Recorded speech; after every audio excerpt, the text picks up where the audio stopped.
Welcome back to the Friday Night 360 AZ preview show alongside Haley Stasiak. I'm Jordan Ham, now joined by Highland head coach Brock Farrel. They have a big game against Liberty this week. Coach, thanks so much for joining us. Thank you for having me. Appreciate it. So you had a great year with your first year with the Hawks last year, 8-4. You're now 10-1. How have you seen this program make that jump from year one to year two with you as head coach? I think the biggest thing is the kids bought in wholeheartedly right away. Like when I first got here, you could tell there was a deep-seated desire to be great. And we just really, I just came in and said, hey, guys, we can't be apathetic or go through the motions on anything. We're going to have passion for excellence in all that we do. And the kids have really bought into that. Like we do our homework with passion and stuff like that. So I just want to have energy and enthusiasm in everything that we do. And I found that at least for teenagers, that tends to go really, really well. It helps when you play kind of speak their language when you're playing the music at practice too. Herbert, exactly. Caleb Herbert and Noah Burdick have connected quite a bit this season. They go back, they're childhood friends. What is it about this duo and this receiving core that has really clicked for you guys? I think it's confidence. Like you said, they've been playing together for a long time, and they know each other really well. So, Burdick's confident that Caleb can give him the ball, and Caleb's confident that he'll catch it if he throws it out there. So that's definitely one thing. But also just they have, over the last 2 years, again, they've fully bought into what we're doing. And when I first got here, it was very different than anything they've had in the past. It's just a very different scheme and with a lot more throwing. I think the first year we set a school record for pass attempts, so which wasn't very many in my opinion, but it was still a school record for pass attempts. You have high standards. So anyway, I think they were excited to throw the ball that much, and they've really bought into executing it really, really well. So it's not just those two in that pass game, and you mentioned how often you guys are throwing the ball now. Just having so many weapons in that pass game, how has that really opened things up for you the past couple of weeks? I think I'll just say what I've been telling everybody else, that we have really good players, and Connor Colson kind of leads the way, but most people have figured out that we don't really have just one guy you got to stop. We kind of are. The whole is greater than the sum of its parts. We don't have a superstar, but we're all really good, and we all work together as a team. And so I think we're showing that we're a good football team. We're not just a good collection of talent, so to speak. I know. And I think because of that, if you try to stop one, we got answers other places. So go ahead. Sorry. I know when I came out earlier this season to practice, we kind of talked about those playmakers that everyone kind of talks about, but one of those guys that not a lot of people were talking about at the beginning of the season, and now they are, is junior running back Daniel Wood. You mentioned Connor Colson leads the way there in that run game, but between his sophomore season and this year and his junior year, how have you seen Daniel grow from those 2 seasons? The biggest thing is I think Daniel just has more confidence to be a vocal leader, actually, especially on defense.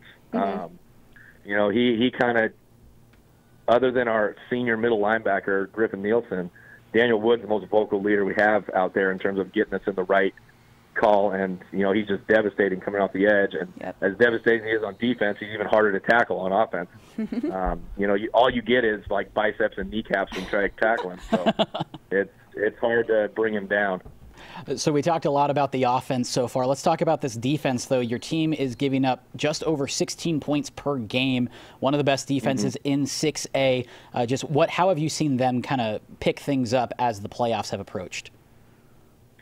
It really started after the Mountain Point game. If you take away the Mountain Point game, I think we averaged giving up less than 10 points a game. Because we gave up 40-something against Mountain Point. And we came out that whole week, and we were doing exactly what I told them not to do, which is go through the motions.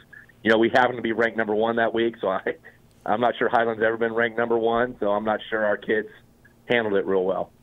And Mountain Point is good, and if you don't come out, hair on fire, they're going to beat you. And they did, and they beat us really soundly. So ever since then, our defense has just been we kind of cranked up the intensity in practice on them, and they didn't like it very much. And I said, guys, this is why, because we don't ever want you to have to experience that again. And to their credit, they've risen to the occasion. And I think we've been doing what we did earlier in the year, like when we played Hamilton and Skyline, we're causing turnovers. I think we've had multiple games where we've had 3+ turnovers. And I mean, you guys know, if you don't give the ball away and you take it away, you're going to win games. Yeah, definitely. Now, this Friday is going to be a good one with Liberty here. You got the 4 and 5 seeds. What are you seeing with the Lions that you're getting prepared for? I would say that Liberty on offense is probably the most creative team we've played. Mm-hmm. You can tell that the coaches there take a lot of time, and they don't ever do the same thing twice. They do what they're good at that also their opponents are not good at.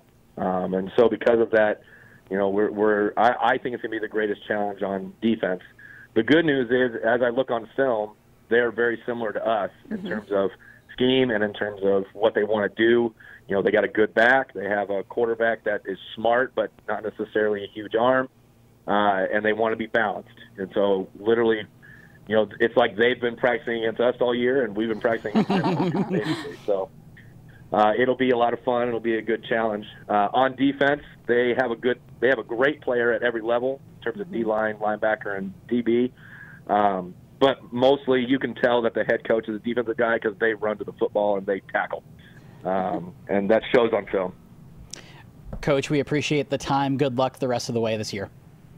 Thank you so much. Have a great day. Coach. Good luck. You too. That was Bye-bye. Brock Farrell, Highland head coach. Good stuff. I'm going to be at this game. I think it's going to be a really good game. I'm jealous that you're going to be at this looking game. forward to it. And when we were kind of putting our lists together of here are the games that are kind of close to each other, we're all trying to hit multiple games with the playoffs and cover as much ground as we can. I saw this one and I kind of claimed it right off the bat. He did, and at the same time I conceded because I have seen Highland, I've been out there, I've checked it out, and I'm seeing a bunch of teams that I haven't seen yet and you've seen. So we're all kind of spreading our reach here a little bit with this one. Absolutely. So good stuff. I'm really looking forward to this game on Friday. I really liked how he talked about, he mentioned, and we're going to talk about this game a little bit more later in the show. He kind of mentioned that whole we're about to play ourselves thing with Liberty. Yeah. And that's really interesting to me, and just how he mentioned too that they don't have a star player. And I've talked about this all season, is you have your names, like your quarterback, Caleb Herbert. Everyone knows who the quarterback is. Connor Colmore, both sides of the ball, has been such an impact player. But they have just such a complete group that you don't know what's going to hit you. And in 6A, if you're going to make a deep run, you need that depth. Yeah. If you're going to go up against a Chandler, you need that depth. Pinnacle has that depth. Desert Vista, you can go through the top, 6 or 7 seeds, and you see that depth, and I think that certainly applies to both Highland and Liberty. And he talked too about just the way he's kind of running things in these last 2 seasons. He's kind of changed some things up, and when I was out at practice, he plays their lingo. He knows what these guys like, and that music out there is definitely bumping. So. Yeah. So, and the other thing that jumped out to me a lot, I noticed this last year with Centennial. They lost to Liberty their last game of the regular season, and then they played like they were on a mission to win that state championship, and boy, did they do that.